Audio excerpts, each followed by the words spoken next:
அண்ணா பல்கலைக்கழக மாணவி பாலியல் வன்கொடுமை சம்பவத்தை கண்டித்து சென்னை வள்ளுவர் கோட்டத்தில் தடையை மீறி போராட வந்த நாம் தமிழர் கட்சியின் தலைமை ஒருங்கிணைப்பாளர் சீமான் கைது செய்யப்பட்டிருக்கிறார். இது குறித்த கூடுதல் விவரங்களை களத்தில் இருக்கும் நமது செய்தியாளர் வழங்க கேட்கலாம்.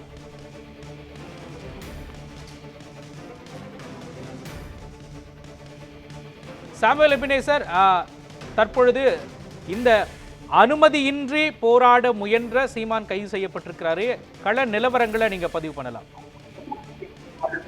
மோகன், குறிப்பாக அண்ணா பல்கலைக்கழக மாணவி பாலியல் வன்புணர்வு செய்யப்பட்ட வழக்கு தொடர்பாக இன்று நாம் தமிழர் கட்சி சார்பாக வள்ளுவர் கோட்டத்தில் ஆர்ப்பாட்டமானது அறிவிக்கப்பட்டிருந்தது. இது தொடர்பாக சென்னை காவல் நிலைய, அதாவது சென்னை பெருநகர காவல் நிலையத்தில் அனுமதிக்கு முன்பதாக கடிதமானது வழங்கப்பட்டிருந்த நிலையில் தற்பொழுது அந்த அதாவது போராட்டத்திற்கு அனுமதி மறுப்பு இருந்தது. இதைத் தொடர்ந்து இன்று தடையை மீறியும் நாம் தமிழர் கட்சி சார்பாக வள்ளுவர் கோட்டத்தில் இந்த போராட்டத்தில் ஈடுபட்ட நாம் தமிழர் கட்சி நிர்வாகிகள் மற்றும் நாம் தமிழர் கட்சி ஒருங்கிணைப்பாளர் காரில் வரும்பொழுதே காவல்துறையினர் அவரை தடுத்து நிறுத்தி அதாவது அவரை கைது செய்திருக்கின்றனர். குறிப்பாக நாம் தமிழர் கட்சி அதாவது ஒருங்கிணைப்பாளர் சீமான் தமிழகத்தில் ஜனநாயகம், அதாவது ஜனநாயகத்துக்கு மீறி காவல்துறையினர் செயல்பட்டு வருவதாகவும் ஜனநாயகம் அற்றுப்போய் உள்ளதாகவும் தமிழகத்தில் அவர்கள் கண்டன கோஷங்கள் எழுப்பியவாறு அவர் காவல்துறையினால் கைது செய்யப்பட்டது குறிப்பிடத்தக்கது. மோகன்,